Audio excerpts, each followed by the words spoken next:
Hero আলমক চেনেন না? বগুড়ার হিরো আলম কয়েকদিন আগে বউ তালাক দিয়েছে, দিয়ে দুধ দিয়ে গোসল করছে। সেই রিয়া মনি নাকি এখন ওর বিরুদ্ধে মামলা করছে। এখন হিরো আলমের বিরুদ্ধে গ্রেপ্তারি পরোয়ানা জারি হয়েছে। যখন তখন হিরো আলম সাহেবকে নাকি গ্রেপ্তার করতে পারে। তাহলে চিন্তা করেন, এই হিরো আলম কত আলোচনা আসলো, নির্বাচন করতে গিয়ে মার খায়, বইয়ের হাতে মার খায়, বউ তালাক দিয়ে দুধ দিয়ে গোসল করে, আবার সেই হিরো আলমকে নাকি গ্রেপ্তার করা হবে। আলোচিত একজন ব্যক্তি, বাপরে বাপ, এই দেশের মানুষ চেহারা যেমনই হোক সেও নাকি হিরো আলম। কথা কর। এরা কি করে? টিকটক ভিডিও বানায়, বিভিন্ন ভিডিও বানায়, সোশ্যাল মিডিয়াতে ছাইরা কন্টেন্ট তৈরি করে পাবলিকের কাছে ভাইরাল হয়ে গেছে। এখন এই যুবক হিরো আলমের সাথে দেখা হলে কয়, প্লিজ ভাই একটা সেলফি। কথা না, এখন হিরো আলমকে গ্রেফতার করে যদি জেলখানায় নিয়ে যায়, জেলখানায় যায় সেলফি তুলল। রাগ করতেছেন নাকি আপনারা? তাহলে টিকটক আমাদের সমাজকে খাইছে। কথা বলে ঠিক কিনা? দেশে টিকটক আসিয়া সব গেল বাসিয়া, সিদ্দিক সোরা নায়ক হইছে আইডি খুলিয়া, হিরো আলম নায়ক হইছে আইডি খুলিয়া। এই মোবাইলে হাই কি জাদু আছে ভাই, পোলা পান বই যাচ্ছে, পড়ালেখা তুইলা রাখছে সপ্তম আকাশে। এখন আর পড়াশোনা ভালো লাগে না, মন বসে না, পড়ার টেবিলে মন চলে যায় ফেসবুকের প্রেম বাগানে। কথা যুবক যুবতী নষ্ট হয়ে গেল বাজার। এটা বলতে পারবেন না যে আমার মতো মফিজ দেখে তোরে বিয়ে করছি, তাছাড়া তোর ভাগ্যে স্বামীও যুক্ত না? এগুলো আমরা বলতে পারি না? নারীদের স্বভাব হলো বেশি বেশি অভিশাপ দেয়া।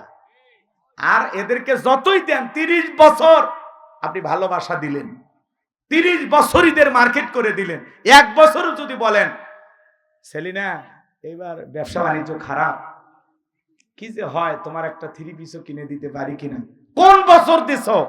প্রত্যেকটা বার তোমার সাথে ঝগড়া করে কাপড় নেওয়া লাগছে। আর একটা বার শান্তি মতো আমার কাপড় দিয়েছো, ঈদের মার্কেট করবে দিয়েছো। তোমার সাথে বিয়ে হয় আমার কপাল পুড়ছে, আমার ছোট বোন কি শান্তিতে আছে, স্বামীর কাছে যখন যা চায় তাই দেয়, আর তুমি ঈদের আসার আগে আপনি তখন চুপ রে, কিস্তি তুলে হলে তো মার্কেট করে দেবো, চুপ। তোর কথা শুনে মনে হয় আমি ফাঁসি দিয়ে মরবো। দেখেছেন না কত স্বামী আত্মহত্যা করে মারা যাচ্ছে, খালি বইয়ের কষ্টের কারণ। সেদিন এক মুয়াজ্জিম মসজিদে ইমামতি করে, বইয়ের জ্বালা যন্ত্রণা সহ্য করতে না পারে একটা মুয়াজ্জিম ইমামতি করে, সেই হুজুরে মরছে। যদিও এই পদ্ধতিটা ঠিক না, কথা বলেন না কেন? নিজের প্রতি জুলুম করা যাবে না, আত্মহত্যা করে মৃত্যুবরণ করা যাবে না। তাহলে তো নিজেকে জাহান্নামে নিয়ে গেলেন, কি দরকার? বউ ডিস্টার্ব করতেছে, 3টা কথা বলে দেন, 1 2 3, যা বাবের বাড়ি চলে যা। কথা কন না কেন? তাই বলে বাচ্চা কাচ্চা আছে এইভাবে ডিস্টার্ব করিয়েন না, কারণ ওই বাচ্চাগুলোকে আবার দেখবে কি? কথা কি বুঝতে পারতেছেন? তাহলে এই পরকীয়ার অভিশাপে আমাদের সমাজটা পুরো শেষ হয়ে যাচ্ছে। হাজার হাজার নারী পুরুষ এখনো পরকীয়ার প্রেমে আসক্ত। কথা বলেন ঠিক কিনা? হাজার হাজার পরিবার আজকে নিঃস্ব হচ্ছে। করোনা ভাইরাসের চাইতে বড় ভাইরাসের নাম এই পরকীয়া প্রেম। শুধু নারীদের দোষ দেব না, পুরুষেরও দোষ আছে। এই যুবক তোমাকেই বলছি, তোমাদেরকে বলছি, তোমার স্ত্রীর সাথে যদি কেউ পরকীয়া প্রেম করে মাইনে নিবা। যারা কথা কয় না এরা মানে ভালোবাসা শেয়ার করবে। এই আপনি কি দুর্বল পুরুষ? তাহলে একটু জোরে বলেন না কেন? আপনার স্ত্রীর সাথে কেউ পরকীয়া প্রেম করলে মাইনা নেবেন? আপনার বোনের সাথে, মায়ের সাথে, চাচির সাথে, খালার সাথে, আপনার পরিবারের কারোর সাথে পরকীয়া প্রেম করলে আপনি মানবেন না? তাহলে আপনি যার সাথে পরকীয়া প্রেম করতেছেন সেটাও তো কারো না কারো স্ত্রী, কারো না কারো মেয়ে, কারো না কারো মা। এই বেলায় ওয়াজ গেল কই? তুমি কোন নারীর সাথে পরকীয়া প্রেম করতেছো, যে ভাই তাকে বিবাহ করেছে সেই মুসলিম ভাইয়ের হক আপনি নষ্ট করতেছো। তার স্ত্রীর দিকে কেন নজর দিচ্ছেন? এই কথা কর না কেন? সমাজে এগুলো আছে না নাই বাজান? আল্লাহ আমাদের যুবক যুবতীদেরকে এই পরকীয়ার অভিশাপ থেকে হেফাজত করেন। এই যুবক, অন্যের বইয়ের দিকে নজর না দিয়া, কত গরিব মেয়ে আছে বিয়ে হয় না, অসহায়, যা বিয়ে কর, দায়িত্ব নে। কত স্বামী পরিত্যক্তা বিধবা অসহায় নারী আছে, 2-3টা বাচ্চা নিয়ে জীবন চালানো কঠিন, যা বিয়ে কর দায়িত্ব নিয়ে। অন্যের বইয়ের দিকে নজর দিস কেন? নজর ঠিক রাখ। আল্লাহ আমাদের হেদায়েত দান করে। এটা জোরে কোন আমিন। আল্লাহ বলেন কুল্লিল মুমিনিনা গুদ্দুনা মিন আবসারিহিম, মুমিন পুরুষের দৃষ্টি থাকবে নিচের দিকে। কথা বলেন না কেন? রাস্তাঘাটে নারী হেঁটে গেল আর আরামসে তাকায় আছেন, খবর আছে আপনার? হ্যাঁ, আবার স্লোগান দেয়, পরে না চোখের পলক কি তোমার রূপের ঝলক। তোমার ঝলকানি কবরে গেলে পিটায় ঠান্ডা করবে। কথা কোন ঠিক কিনা? আল্লাহ হেদায়েত দান করেন, জোরে বলেন আমিন। আরেকটা নিশা হলো টিকটক ভিডিও। কথা কোন? ছেলে মেয়ে সবাই এখন টিকটক ভিডিও করে, আছে না নাই? দেশে টিকটক আসিয়া সব গেল ভাসিয়া, সিদ্দিক সোরা নায়ক হইছে আইডি খুলিয়া, হিরো আলম নায়ক হইছে আইডি খুলিয়া। হিরো আলম চেনেন না? বগুড়ার হিরো আলম কয়েকদিন আগে বউ তালাক দিয়েছে, দিয়ে দুধ দিয়ে গোসল করছে। সেই রিয়া মনি নাকি এখন ওর বিরুদ্ধে মামলা করছে। এখন হিরো আলমের বিরুদ্ধে গ্রেফতারি পরোয়ানা জারি হয়েছে। যখন তখন হিরো আলম সাহেবকে নাকি গ্রেফতার করতে পারে। তাহলে চিন্তা করেন, এই হিরো আলম কত আলোচনা আসলো, নির্বাচন করতে গিয়ে মার খায়, বইয়ের হাতে মার খায়, বউ তালাক দিয়ে দুধ দিয়ে গোসল করে, আবার সেই হিরো আলমকে নাকি গ্রেফতার করা হবে। আলোচিত একজন ব্যক্তি, বাপ রে বাপ, এই দেশের মানুষ চেহারা যেমনই হোক সেও নাকি হিরো আলম। কথা কর, কথা কর।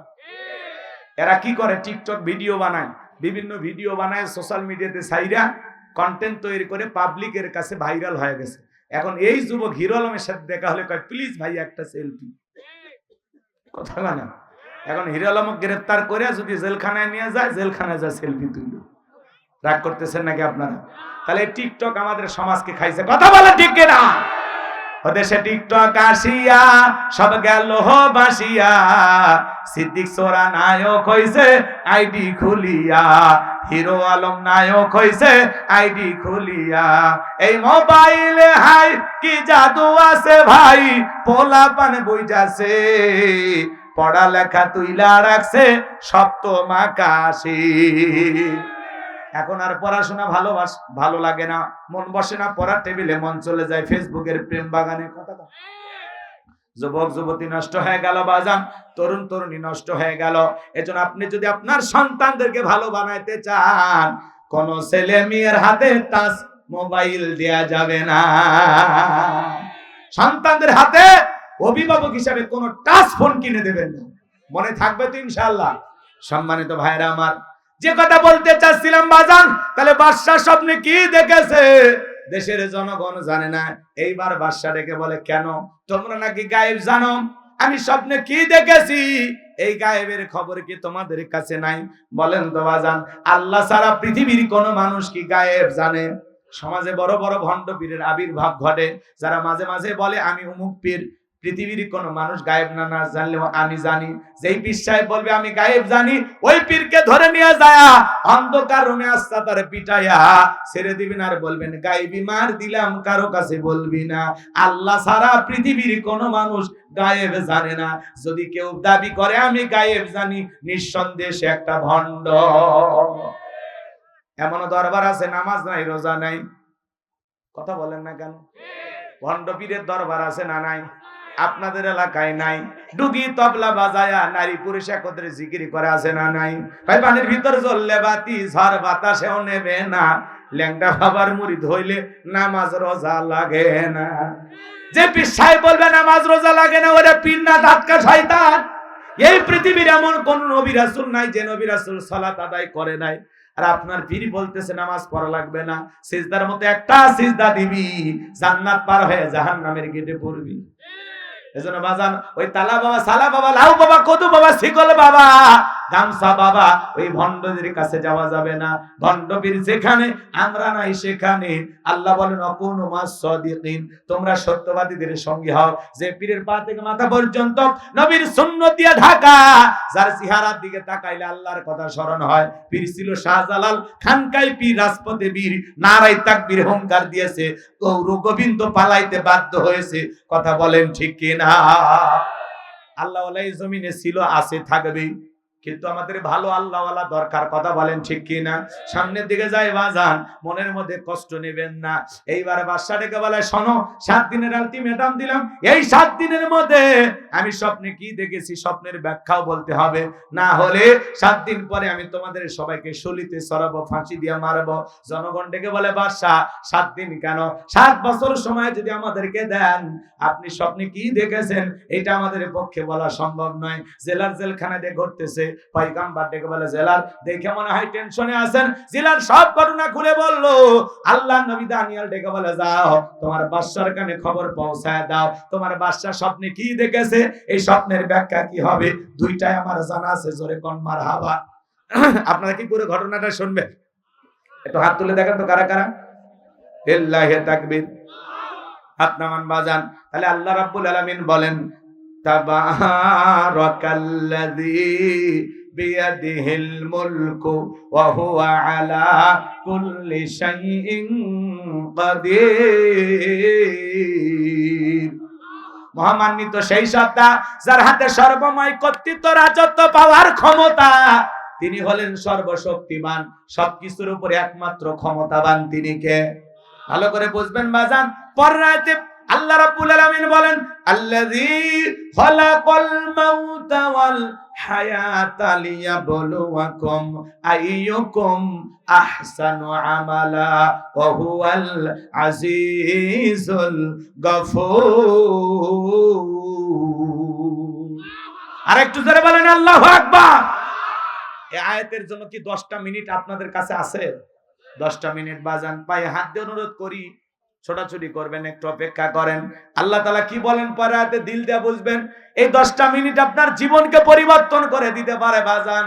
আল্লাহ তাআলা কি বলতেছেন, আল্লাযী খালাকাল মাউতা ওয়াল হায়াতা, যিনি সৃষ্টি করেছেন মৃত্যু আর জীবন, লিয়াবলুয়াকুম আইয়ুকুম আহসানু আমালা, আমি আল্লাহ পরীক্ষা করে দেখব আমলের দিক দিয়া কার আমল কত বেশি উত্তম, কার আমল কত বেশি সুন্দর। যার আমল ভালো তার আখিরাত ভালো, যার আমল খারাপ তার আখিরাত হয়ে যাবে বরবাদ। এর বাজান দিল দিয়ে কথাগুলো বুঝবেন। আল্লাহ বলেন, আল্লাযী খালাকাল মাউতা ওয়াল হায়াতা, যিনি সৃষ্টি করেছেন মৃত্যু আর জীবন। সর্বপ্রথম আল্লাহ মৃত্যুর কথা কেন বললেন? এ বাজান, এই দুনিয়াতে আসার একটা সিরিয়াল আছে, যাওয়ার কিন্তু কোনো সিরিয়াল নাই। দাদা আসছে, দাদার পরে বাবা আসছে, বাবার পরে আমি আসলাম, আমার পরে আমার সন্তানেরা আসলো। কিন্তু যাওয়ার বেলায় দাদার আগে নাতি চলে যায়, বাবার আগে সন্তান চলে যায়, বাবার কাঁধে সন্তানের লাশ। এটা পৃথিবীর সব চাইতে ভারী বোঝা। হে যুবক, একটা সন্তান দুনিয়াতে জন্ম নেবে, 9-10 মাস আগে খবর পাওয়া যায়, কিন্তু একটা মানুষ দুনিয়ার থেকে বিদায় নেবে 9 সেকেন্ড আগেও জানা যায় না কার কখনো কোথায় মৃত্যু আছে। এইজন্য আল্লাহ রাব্বুল আলামিন বলেন, কুল্লু নাফসিন যায়কাতুল মাউত, প্রত্যেক প্রাণীকে মৃত্যুর স্বাদ গ্রহণ করা লাগবে। মৃত্যুর স্বাদ হলো 2 প্রকারের, মিষ্টি খাইলে যেমন মিঠা লাগে, নিম পাতা খাইলে যেমন তিতা লাগে। যারা ঈমানদার তাদের মৃত্যু বড় মিঠা। মায়ের কোলে শিশু যেমন দুধ পান করতে করতে ঘুমের মধ্যে চলে যায়, যারা ঈমানদার আল্লাহর নেককার বান্দা তারা তেমনি ভাবে দুনিয়া থেকে বিদায় নেবে, টেরও পাবে না। বলুন সুবহানাল্লাহ। আর যারা আল্লাহর অবাধ্য বান্দা, নাফরমান, আল্লাহর অবাধ্য গোলাম, ওরা যখন মৃত্যুবরণ করবে পা থেকে মাথা পায় সন্তানেরা শরবত বানায়া মুখে তুলে দেয় চামচ দিয়া, গালসি বেয়ে বেয়ে পড়ে যায়, খাওয়ারও শক্তি থাকে না। এ যুবক, মৃত্যুর যন্ত্রণা বড় কঠিন, মৃত্যু বড় ভয়ঙ্কর। মৃত্যু থেকে কেউ পালাইতে পারবে না। আল্লাহ বলেন, আইনা মা তাকুনু ইউদরিকুমুল মাউতু ওয়ালাউ কুনতুম ফি বুরুজিম মুশাইয়াদা। সূরা নিসার 78 নম্বর আয়াত। আল্লাহ ডেকে বলেন, যেখানে থাকো, যে অবস্থায় থাকো, মৃত্যু তোমাদেরকে ধরবেই। মৃত্যু থেকে পালানোর কোনো রাস্তা খোলা নাই। যুবক রে, সকালে মৃত্যু হবে না সন্ধ্যায় মৃত্যু হবে কেউ জানি না, সময়টা নির্ধারণ করা আছে, কিন্তু তোমার আমার জানা নাই। এই পৃথিবীর সকল ধর্মের মানুষ এই কথাটা সত্য বলে স্বীকার করে। জীবন যেহেতু আছে, মৃত্যুর স্বাদ সবাইকে ভোগ করতে হবে। মৃত্যু হলো চিরন্তন সত্য কথা। বেঁচে আছি এটাও অস্বাভাবিক, মৃত্যু হবে এটাই স্বাভাবিক। সবাইকে মারা যেতে হবে। এই দুনিয়া থাকার জায়গা না, এই পৃথিবীতে কেউ থাকতে পারবে না। সবাইকে যাওয়া লাগবে বাজান। কার মৃত্যু কখন হবে আমরা কেউ জানি না। মৃত্যু বড় ভয়ঙ্কর, মৃত্যুর যন্ত্রণা বড় কঠিন। আল্লাহ নবী ইদ্রিস আলাইহিস সালামকে জিজ্ঞাসা করা হয়েছিল, ও আল্লাহ নবী ইদ্রিস, আপনার কাছে মৃত্যুর যন্ত্রণা কেমন মনে হয়েছিল? ইদ্রিস আলাইহিস সালাম ডেকে বলেন, জ্যান্ত ছাগলের গা থেকে চামড়া খসাইলে ছাগলের যেমন কষ্ট হয়, মৃত্যুর যন্ত্রণা আমার কাছে তেমনি কষ্টকর মনে হয়। একজন নবীর কাছে যদি মৃত্যুর যন্ত্রণা এমন কষ্টকর মনে হয় বাজার, আপনার আমার মৃত্যুটা কত কঠিন, কত ভয়ঙ্কর হতে পারে। আল্লাহর পয়গাম্বর বিশ্বনবী অসুস্থ, নবী মাঝে মাঝে অসুস্থ হয়ে পড়তেছেন। নবীজির ইন্তেকালের পূর্বে নবীজির অসুস্থ এই দৃশ্য দেখার পরে ফাতেমা অজরে চোখের পানি ছেড়ে দিয়ে কান্না করেন। নবী ডেকে বলে, ফাতেমা, তোর চোখের পানি আমার সহ্য হয় না মা, আয় আয় তোর কানটা আমার মুখের কাছে লাগায়া দি। ফাতেমা নবীজির মুখের কাছে কানটা লাগায়া দিলেন। নবীজি কি যেন বললেন, হযরত ফাতেমার কান্না বন্ধ হয়ে গেল। আম্মা জান আয়েশা জিজ্ঞাসা করেন, আমার মেয়ে ফাতেমা, তোমার আব্বা জান কি এমন বললো মা, যার কারণে তোমার কান্নাটা বন্ধ হয়ে গেল? হযরতে ফাতেমা ডেকে বলেন, মা, আমার বাবা মাকে বলেছেন বাবার ইন্তিকালের পরে বেশি দিন দুনিয়াতে থাকা লাগবে না। বাবা বলেছে বাবার ইন্তিকালের পরে বাবার সাথে আমার সাক্ষাৎ হবে। বুঝে নিয়েছি মা, বাবার ইন্তিকালের পরে বেশি দিন দুনিয়ার জমিনে আমাকে থাকতে হবে না। নবীর ইন্তিকালের পরে 5 থেকে 6 মাসের ব্যবধানে ফাতেমা ইন্তিকাল করেছিল।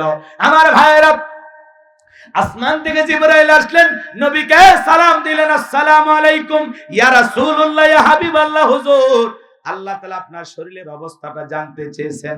নবী আমার ডেকে বলে, ও জিবরাইল, আগের চাইতে অনেকটা ভালো আছে আলহামদুলিল্লাহ। আল্লাহ জানার পরেও জানতে চায়, জানায়া দাও আমি আগের চাইতে ভালো আছি।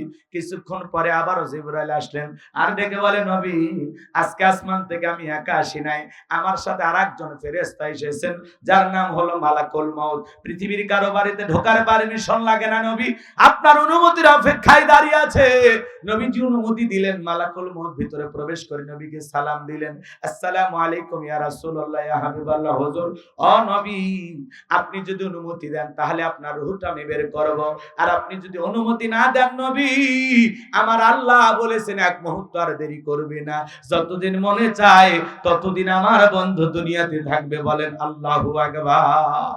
ও নবী, আপনি অনুমতি দিলে আপনার রূহটা আমি বের করব। আমার নবী বলে, মালাকুল মউত আজকে যদি ফিরাইয়া দে আর কি কোনোদিন আসবে না। ডেকে বলে, নবী, যেহেতু জীবন আছে মৃত্যুর স্বাদ তো আপনাকেও একদিন ভোগ করাই লাগবে। আমার নবী বলে, তাহলে আর আসার দরকার না, আজকে তুমি তোমার দায়িত্ব পালন করতে পারো। জিবরাইল বলে, নবী, আল্লাহ তাআলা আপনার দিদারের ইন্তজাম করতেছেন। আমার নবী যখন মালাকুল মউতকে অনুমতি দিলেন, নবীজির রূহ মোবারক বের করার জন্য যখন মালাকুল মউত নবীজির বুকের উপরে হাত রেখে দিয়েছেন, নবীজি অঝরে চোখের পানি ছেড়ে দিয়ে কান্না করতে লাগলেন। আর দেখে বলে, আজরাইল, আজরাইল রে, সহ্য করতে পারি না, তাড়াতাড়ি বুকের উপর থেকে হাতটা নামাইয়া নে। এ মালাকুল মউত, এই যদি হয় মৃত্যুর যন্ত্রণা, আমার উম্মতেরা সহ্য করতে পারবে না। মৃত্যুর আগে উম্মতের কথা বলে না, কেমন নবী পাইছে। মালাকুল মউত ডেকে বলে, নবী, বিশ্বাস করেন, এই পৃথিবীর সবচাইতে কম কষ্ট দিয়া আপনার রূহটা আমি বের করার চেষ্টা করতেছি। আমার আল্লাহ বারবার বলেছেন, মালাকুল মউত রে, এমন একজন মানুষের রূহ বের করার জন্য আজকে যাবি, যেই মানুষটাকে আমি আল্লাহ বড় বেশি ভালোবাসি। আমার বন্ধুর সাথে যেন বেয়াদবি না হয়। বিশ্বাস করেন গো নবী, এই দুনিয়ার সব চাইতে কম কষ্ট দিয়া আপনার রূহটা বের করার চেষ্টা করতেছি। আমার নবী ডেকে বলে, মালাকুল মউত, এই যদি হয় মৃত্যুর যন্ত্রণা সব চাইতে কম কষ্ট, না জানি আমার উম্মতের কত বেশি কষ্ট হবে। এ মালাকুল মউত, আমারে কথা দে, আমার উম্মতের রূহ বের করার সময় কষ্ট দিবি না। মালাকুল মউত ডেকে বলে, নবী, যারা আপনার রেখে যাওয়া আদর্শ মোতাবেক চলবে, আল্লাহর বিধান মোতাবেক চলবে, যারা নেককার মুত্তাকি হবে গো নবী, কথা দিলাম তাদের রূহটা বের করার সময় তারা যেন কম কষ্ট পায়, আমি তাদের প্রতি ইহসান করব, দয়া করব, যাতে কম কষ্ট হয়। নবীজির রূহটা বের করার জন্য যখন মালাকুল মউত দ্বিতীয়বার নবীজির বুকের উপরে হাত রেখে দিয়েছেন, নবী আবারও চোখের পানি ছেড়ে দিয়া কাঁদে, আর ডেকে বলে, আজরাইল রে, আর সহ্য হয় না, বুকের উপর থেকে হাতটা নামায় নি। আমার নবী বলে, মালাকুল মউত রে, তুমি যখন আমার বুকের উপরে হাত রেখে দাও, আমার কাছে মনে হয় উহুদ পাহাড়টা আমার বুকের উপরে চেপে ধরা হচ্ছে। এ বাজান, আবার তৃতীয়বার হাত রাখলেন। নবীজির রূহটা এখন বের করবেন, এমন মুহূর্তে নবীজি কয়েকটি কথা বললেন উম্মতের উদ্দেশ্যে। নবীজি শেষ যেই মেসেজটা দিলেন, শেষ যেই বার্তাটা দিলেন, শেষ যেই কথাটা বললেন, আমার উম্মতেরা, আসসালাত আসসালাত, নামাজ নামাজ সাইরুনা।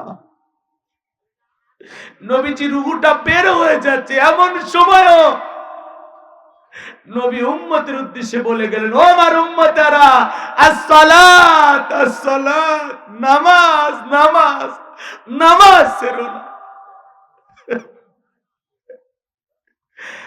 অনগর বদলগাছির মুসলমান ভাইরা, নবীজির জীবনের শেষ কথাটা কি আপনারা আমল করতে পারবেন? পারবেন? কারা কারা জীবনে কোনোদিন নামাজ ছাড়বেন না? দুই হাত তুলে আল্লাহকে দেখান। আল্লাহ আমাদের সবাইকে 5 ওয়াক্ত নামাজ মসজিদে গিয়ে জামাতের সহিত আদায় করার তৌফিক দান করুন। চিল্লা বলেন আমিন। আর একটু জোরে বলেন আমিন। আমার ভাইরা, এখনো সময় আছে, এই সময়টা আমাদের কাজে লাগাইতে হবে।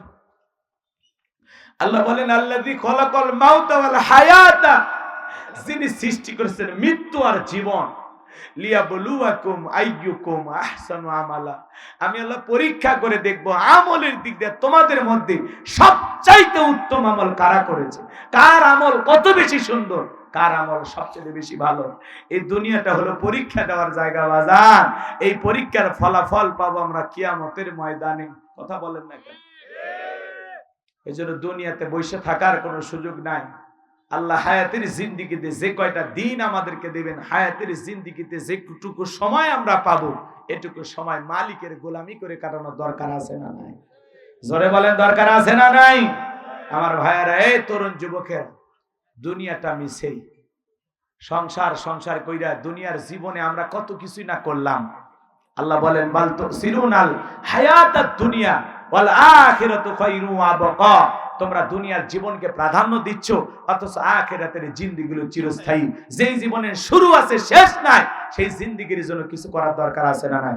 যুবক, তুমি যদি 7 দিনের সফরে কক্সবাজার যাও, তোমার একটা ব্যাগ থাকে, ওই ব্যাগের ভিতরে প্রয়োজনীয় কাপড় থাকে, প্রেমিকার ডায়েরি থাকে, মোবাইল নাম্বার, চার্জার, অনেক কিছু থাকে। 7 দিনের সফরের জন্য যদি একটা ব্যাগ লাগে, সফরের যে বের হওয়ার জন্য যদি একটা ব্যাগ লাগে, পরকাল নামক সফরে আপনি আমি যাব, যেই জিন্দেগির শুরু আছে শেষ নাই, সেই পরকাল সফরের জন্য একটা আমলের ব্যাগ রেডি করার দরকার আছে না নাই? যুবক, তাকায় দেখো তো ওই আমলের ব্যাগের ভিতরে নামাজ আছে কিনা, রোজা আছে কিনা, হজ আছে কিনা, যাকাত আছে কিনা, দান খয়রাত আছে কিনা, পিতা মাতার খেদমত করেছো কিনা, বিবির হক আদায় করেছো কিনা, সন্তানদের সাথে ভালো আচরণ করেছো কিনা, প্রতিবেশীর হক আদায় করেছো কিনা, আত্মীয় স্বজনের হক আদায় করেছো কিনা, এই দুনিয়ার জীবনে কতটুকু নেক আমল করে তুমি রওনা করেছো, কতটুকু মাল সামানা রেডি করেছো, যেই মাল সামানা নিয়ে আখিরাতের জিন্দেগি নাজাত পাইবা, মুক্তি পাইবা, একটু চিন্তা করার দরকার আছে না নাই? যুবক, এখনো সময় আছে, মসজিদের দরজাটা এখনো খোলা আছে। যুবক, আর দেরি করো না। তোমার চোখের সামনে আজান হয়, কত মানুষ নামাজে যায়, তুমি যাইতে পারো না। যেই মাথাটা আল্লাহর কুদরতি কদমে না নত হয় না, তার চেয়ে বড় নাফরমান আর কি আছে? মাথাটা নত করে মালিককে সিজদা দিতে হবে। এই দুনিয়ার জিন্দেগি তো গোলামির জিন্দেগি। এখানে আপনি আপনার ইচ্ছা মতো চলবেন না, এখানে চলবেন আপনি আপনার রবের ইচ্ছায়। কোরআন সুন্নাহ মোতাবেক আপনাকে চলতে হবে। আল্লাহর বিধান মোতাবেক চলতে হবে। আপনি আপনার ইচ্ছায় চলতে পারবেন না, কারণ আপনি আমি হলাম কার গোলাম? জোরে বলেন। গোলাম কি নিজের ইচ্ছায় চলতে পারে? গোলাম চলবে মনিবের ইচ্ছায়, তার মালিকের ইচ্ছায়। আল্লাহ আমাদেরকে 5 ওয়াক্ত সালাত ফরজ করে দিয়েছেন, এটা আদায় করার দরকার আছে না? বাংলাদেশে মসজিদ ভেঙে 2 তালা 3 তালা করা হয়, জুমার নামাজের জন্য মসজিদ ভেঙে 2 তালা 3 তালা করে, আছে না? জুমার নামাজের জন্য মসজিদ ভেঙে 2 তালা 3 তালা করা হয়, মুসল্লি ধরে না। আর ফজরের নামাজের সময় এক কাতারে মুসল্লি পাওয়া যায় না। এমনও মসজিদ আছে মুয়াজ্জিন একাই আজান দেয়, একাই নামাজ পড়ে, একটা দুলে ভাইও আসে না। কথা বলেন না কেন? আজকের মাহফিল থেকে যদি একজন মানুষও নামাজি হয়, একজন মানুষও নিজের জীবনকে পরিবর্তন করে, এই মাহফিলকে কবুল করবেন কে? অনেক রাত হয়েছে, আমি আর আপনাদেরকে কষ্ট দিতে চাচ্ছি না। কষ্ট পাচ্ছেন আমার কথা? তাহলে বলেন বাজান, আমলের কোন বিকল্প কিছু আছে? রাসূল বলেছেন, ক্বালা ক্বালা রাসূলুল্লাহি সাল্লাল্লাহু আলাইহি ওয়াসাল্লাম, ইন্নামাল কুবুরু রাউদাতুম মিন দিয়াদিল জান্নাহ আও হুফরাতুম মিন হুফারিন নার, রাহু তিরমিজি। নবীজি বলেছেন, যে ব্যক্তির আমল ভালো, মৃত্যুর সঙ্গে সঙ্গে আল্লাহ তাআলা তার কবরটাকে জান্নাতের বাগান বানায় দিবেন। বলুন সুবহানাল্লাহ। আর যে ব্যক্তির আমল খারাপ, আও হুফরাতুম মিন হুফারিন নার, তার কবরটা হয়ে যাবে জাহান্নামের আগুনের গর্ত। এই গর্তের গভীরতা কত জানেন? নবীজি এক জায়গায় বসা, জিবরাইল এসে বলে, নবী এই মুহূর্তে একটা আওয়াজ হইল, আপনি কি শুনতে পাইছেন? আমার নবী বলে, হ্যাঁ আমি শুনতে পেয়েছি একটা আওয়াজ। জিবরাইল বলে, নবী আজ থেকে 70 বছর আগে জাহান্নামের গর্তের মুখে আল্লাহ একটা পাথর ছেড়ে দিয়েছেন, এই মাত্র জাহান্নামের তলদেশে গিয়ে পাথরটা পৌঁছাইলো। চিন্তা করেন বাজান, একটা পাথর ছেড়ে দিলে জাহান্নামের গর্তের মুখে 70 বছর যদি সময় লাগে নিচে পড়তে। আল্লাহ না করুক, আল্লাহ না করুক, আপনার আমার গুনাহের কারণে, অপরাধের কারণে আসমান জমিনের মালিক আল্লাহ বেজার হইয়া একবার যদি ওই গর্তের মুখে ফেলে দেয়, কি একটা অবস্থা হবে চিন্তা করেন বাজান। কারো দেহে যদি জাহান্নামের আগুন লেগে যায়, মনে হয় কলিজাটা পুড়ে ছাই হয়ে যাবে। জাহান্নামীরা কিঞ্চিত জায়গা ফাঁকা নাই যার মধ্যে আগুন নাই। ইন্নাহা সাআত মুস্তাকাররাও ওয়া মুকামা। সূরা ফুরকানে আল্লাহ তাআলা জানিয়ে দিলেন, নিশ্চয় আবাসস্থল হিসাবে, বসতির জায়গা হিসাবে ওই জাহান্নাম কত না নিকৃষ্টতম একটা স্থান। জাহান্নাম সুখের জায়গা না, ওইটা হলো যন্ত্রণার কারখানা। সেই জাহান্নাম থেকে বাঁচার জন্য আমল করার দরকার আছে না নাই? কবরের ঘরটা রে যুবক, বড় কঠিন একটা ঘর। আল্লাহ বলেন, ফামাই আমাল মিসকালা যাররাতিন খায়রান ইয়ারা ওয়া মাই আমাল মিসকালা যাররাতিন শাররান ইয়ারা। বান্দারে, তুমি যদি যাররা পরিমাণে নেক আমল করো, অনু পরিমাণে নেক আমল করো, ওইটাও তোমার আমলনামায় লিপিবদ্ধ করা হবে। আর তুমি যাররা পরিমাণে বদ আমল যদি করো, অনু পরিমাণে বদ আমল করো, ওইটাও তোমার আমলনামায় লিপিবদ্ধ করা হবে। আর যারা গুনেন একবার অন্ধকার কবরে যাবে, ওই কবরের ডানের মাটি বামে চলে যাবে, বামের মাটি ডানে চলে যাবে, এমন জোরে চাপ দেবে বাজার, এক পাজরের হার অন্য পাজরে ঢুকে যাবে। খবরে থাকা অন্ধ ফেরেশতা চোখে দেখে না, কানে শোনে না, হাতুড়ি দিয়ে আঘাত করবে, দেহটা চূর্ণ বিচূর্ণ হয়ে যাবে। কবরে থাকা বিষাক্ত সাপ একবার যদি সবল মারে, 70 হাত মাটির নিচে দেহটা চলে যাবে। আবার সুবল মারবে, উপরে উঠে যাবে, বিষের যন্ত্রণায় দেহটা নীল বর্ণ হয়ে যাবে। ওই কবরের ঘর বড় কঠিন ঘর রে যুবক, যেই কবরে নাই বাতি, নাই সাথী, নাই জানালা, নাই দরজা, কি হবে ওই অন্ধকার কবরে? কি হবে তোমার? 2টা মিনিট বালিশে মাথা রেখে একবার চিন্তা করো যুবক, এই মুহূর্তে যদি তোমার নিঃশ্বাসটা বন্ধ হয়ে যায়, আজকে রাতে যদি তোমার মৃত্যু হয়ে যায়, কি নিয়ে যাইবা? চক্ষুটা বন্ধ করেন 2টা মিনিট সবাই, মনে করেন আপনি মারা গেছেন, অনুভব করেন কল্পনা করেন আপনি মারা গেছেন, চোখ সবাই বন্ধ, কল্পনা করেন আপনি মারা গেছেন, আপনার মৃত্যু হয়ে গেছে, আপনার দিকে রঙিন পোশাক খোলা হচ্ছে, কেউ বা বাজারে বাঁশ কাটার জন্য চলে গেছে, কেউ কবর খননের জন্য চলে গেছে, কেউ দৌড়ে চলে গেছে বাজারে সাদা কাপড়ের কাপড় কেনার জন্য। আপনার দেখে রঙিন পোশাক খুলে বড়ই পাতার গরম পানি দিয়ে গোসল করা দিতেছে। ছোট্ট ছেলেটা কেঁদে বলে, আব্বু আব্বু কতদিন গোসল কানায় গোসল করলা, আজকে কেন চকির উপরে শোয়া অন্য মানুষ তোমারে গোসল করায় দেয় আব্বু। ছেলের কান্না শুনতে পাইতেছেন, কিছুই করার নাই, সান্ত্বনা দেওয়ার জন্য দ্বিতীয়বার জাগতে পারবেন না। মেয়েটা কান্না করে, বাবা কতদিন গোসলখানায় গোসল করলে, আজকে কেন অন্য মানুষ তোমারে গোসল করায় দেয়? মেয়েটা আব্বু আব্বু বলে কাঁদে, ছেলেটা আব্বু আব্বু বলে কাঁদে, আত্মীয় স্বজন সবাই কান্নাকাটি করতেছে। আপনাকে শেষ বিদায় দেওয়ার জন্য সব আয়োজন রেডি হয়ে গেল। গোসল শেষ করা হলো, আতর সুরমা লাগাইয়া সাদা কাপড়ে চকলেটের মতো মরাইয়া মসজিদের খাটিয়াতে তুইলা 4 জন বরযাত্রী ধইরা এক পা দুপা করে কবরস্থানের দিকে আগাইতেছে। কবরে লাশটা নিয়ে গেল, 3 জন ব্যক্তি কবরে নামলো, লাশটা আপনার কেবলামুখী করে একে একে সবাই উঠে আসলো, বাঁশের বিছানা বিছায়া দিল।